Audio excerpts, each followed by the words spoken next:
Today's dish is my amazing fried baked barbecue chicken wings with seasoned potato wedges. It is super yummy, so stay tuned if you're interested and want to know how I did it.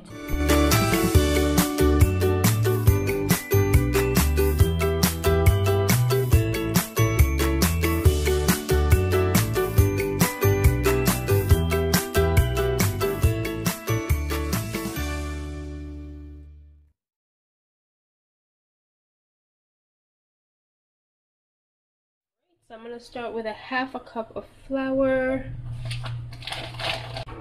a third cup of cornstarch. I'm going to add 1 teaspoon baking powder. I'm going to add about a half a teaspoon of ginger powder and stir that in. And then you can season this to the liking with the spices of your choice. So I'm just using some all-purpose seasoning salt. And then I have my chicken wings here, which I seasoned up from last night, but you can season yours up for longer or even the same day.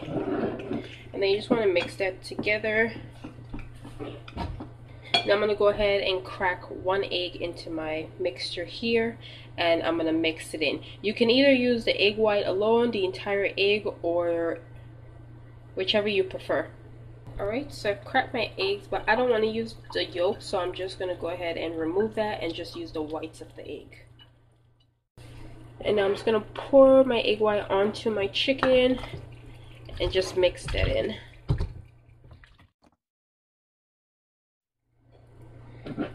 Now with my flour mixture, I'm just going to sprinkle that all over my chicken. Slowly, you want to slowly mix that in, because you want to be sure that this mixture gets all over your chicken wings thoroughly, because you're trying to coat it really good. And then you just mix that in with the egg white. If you have to add another egg to make it more moist, you can go ahead and do that, or you could just add a tinge of water, whichever you prefer. And then you just want to mix that in. Make sure each of those get a nice coating. Alright, so I'm just going to let my chicken sit for about 15-20 minutes, or you could make it sit for more, just to make sure that the coating sticks to it, and then we're going to fry them. Alright, so I have a few potatoes which I've washed thoroughly, and I'm going to go ahead and cut these up into cubes to put them in my pots to fry.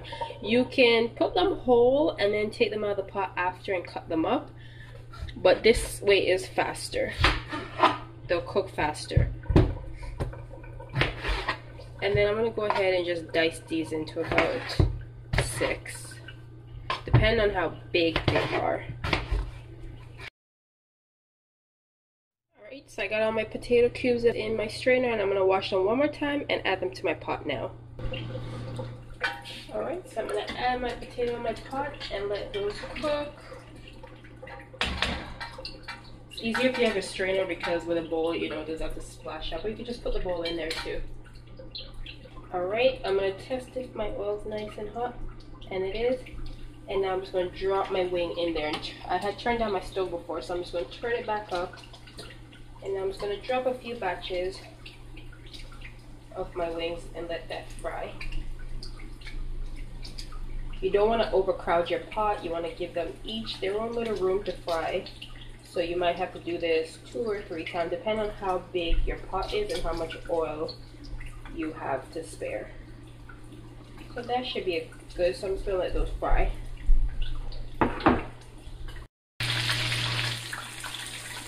Alright, so I'm just going to go ahead and flip my chicken wings once they've gotten that nice crispy golden color on each side. You don't want to fry these for too long, so you might want to turn up your stove a bit, because remember, you're also going to bake them, and you don't want them to dry out on the inside, so you still want that juicy deliciousness of the chicken inside. So once my chicken wings have crisped up nicely on all sides, I'm just going to go ahead and put them on this paper towel just to drain the excess oil off of them.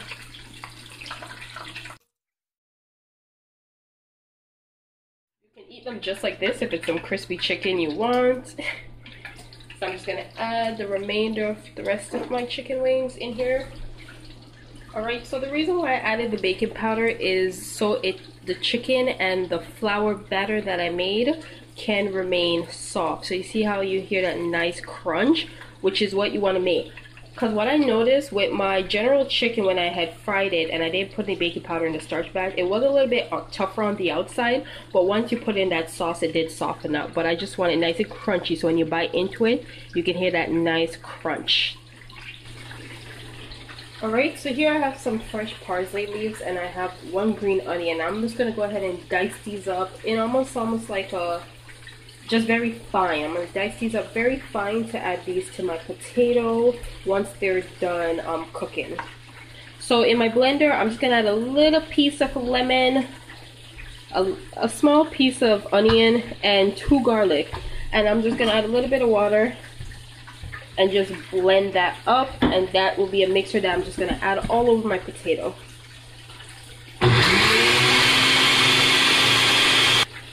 Alright, now I'm going to go ahead and chop my parsley into fine little sections. Yeah.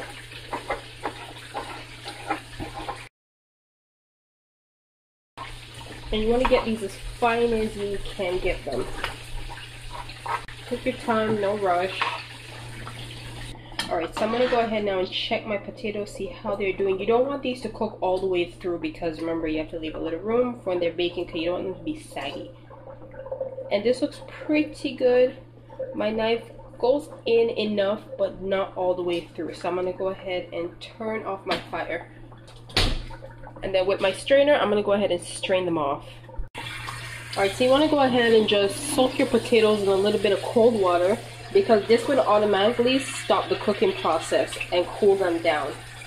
So you don't want them too soft, and then you don't want them to begin behaving like this, where they're so soft that they start to mush out. You still want them a little bit hard, so this will help stop that cooking process.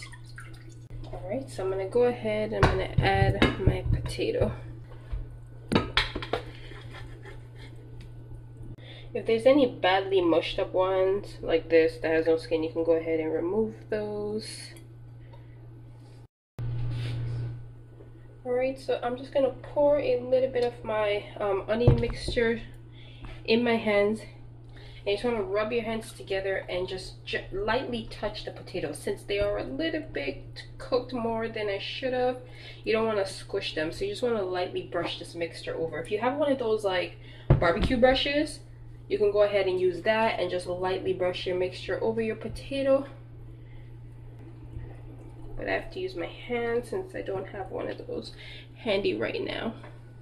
Now I'm going to go ahead and sprinkle some oil all over these bad boys. You can use any oil you have handy. Olive oil is preferably because it's much healthier. Now you can lightly salt or season to your liking. And I'm just going to grind some black pepper on this. Alright, now I'm going to take my mixture of parsley leaves and green onions, and I'm just going to lightly sprinkle this all over my potatoes. You don't have to add the whole thing. I'm not going to add the whole thing because I don't want to overpower it. That should be good. And then you just want to lightly mix this in together with your hands just to ensure that the salt and black pepper is distributed evenly throughout your potatoes. Alright. I'm going to pop these bad boys right into that oven for about 20-30 minutes. Depends on how fast your oven works. So I'm just going to go ahead and you just want to cover these in your sauce.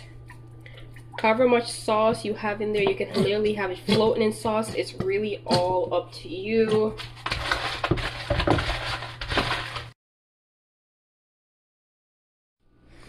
Alright, so these are going to bake on the top shelf. And I'm going to turn on my timer. And I'm going to set my timer for about 30 minutes. But I'm going to turn on my oven to about 400 degrees. Here is the finished dish. It is so amazing, and these potatoes are so crispy and filled with lots of flavors. This is a dish that the whole family will enjoy, both big and small. So if you guys enjoy this video, don't forget to like, subscribe, and I'll see you for the next video. Thanks for watching, guys. Bye.